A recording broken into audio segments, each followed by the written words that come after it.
রহমতুল্লাহি ওয়া বারাকাতুহু। আজকে আমরা দেখতে পাচ্ছি আমাদের বাংলাদেশের মধ্যে নারী বিষয়ক সংস্কার কমিশন পশ্চাতের ধ্যান ধারণায় বাংলাদেশের মধ্যে তারা এসেছে।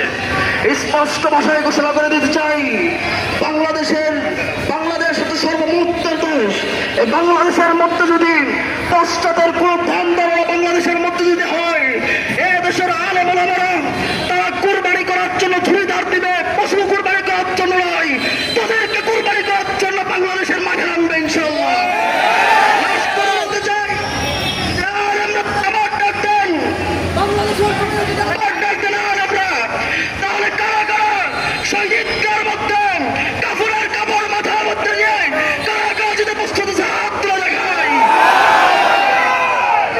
আর কোন গাড়ি ঢুকতে দিবেন না, আপনারা নিচে নেমে গাড়ি বন্ধ করে দেন।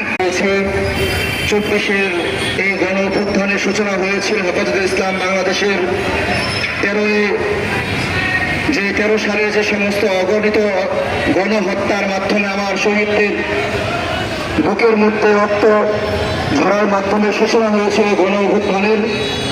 আজকে গণ অভ্যুত্থান হওয়ার পরেও এই ফ্যাসিস্ট সরকার এদেশ থেকে পালানোর পরেও এদেশের মধ্যে এমন কোরআন এবং হাদিস বিরোধী সরাসরি যে সমস্ত নারী উন্নয়নের নামকরণে উন্নয়ন সংস্কার নামে যে সমস্ত প্রতিবেদন পেশ করা হয়েছে, এটা আল্লাহর কোরআনের বিরোধী। কথা বলেন ঠিক না ঠিক?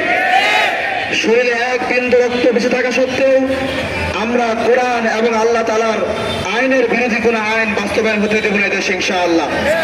সম্মানিত হাজিরিন, বিগত 15 বছরে ফ্যাসিস্ট সরকার তার নিশ্চিন্তা চেতনা, দিল্লির কোন চিন্তা চেতনা বাংলাদেশে বাস্তবায়ন করতে পারেনি। কথা বলেন ঠিক কিনা বেঠে? ইনশাআল্লাহ ডক্টর ইউনূসকে আমরা আহ্বান জানাবো, আপনি যদি আমাদেরকে সহযোগিতা করেন, আপনার হাতের উপরে আমাদের হাত আছে। কথা বলেন ঠিক কিনা বেঠে? কিন্তু যদি নিউটন ওয়াশিংটনের চিন্তা আমাদের দেশে বাস্তবায়ন করতে চান, তাহলে দেশের তৌহিদি জনতা যেভাবে ফ্যাসিস্ট সরকারকে এদেশ থেকে পালাতে বাধ্য করেছে, আপনাকে এই গতি থেকে পালাতে বাধ্য করে। কথা বলেন ঠিক কিনা বেঠে? আমি আমার নেতৃবৃন্দের মধ্যে আহ্বান জানাবো, আপনারা কঠিন কর্মসূচি ঘোষণা করুন। ইনশাআল্লাহ আমরা আবার বাস্তবায়ন করে নতুন করে শাপলা চত্বরে ক্যাম্প করবো ইনশাআল্লাহ। এই কমিশন যদি বাস্তবায়ন করতে হয়, আমাদের রক্তের উপরে বাস্তবায়ন করতে হবে ইনশাআল্লাহ। সুন্নাহ ইনশাআল্লাহ যদি ওলামায়ে কেরাম ডাক দেয়, আমরা সকলে ঐক্যবদ্ধ হয়ে আবার শাপলা কায়েম করবো ইনশাআল্লাহ। আসসালামু আলাইকুম ওয়া রাহমাতুল্লাহি ওয়া বারাকাতুহু। এই পর্যায়ে সংক্ষিপ্ত বক্তব্য রাখছেন। ইন্নাল হামদুলিল্লাহ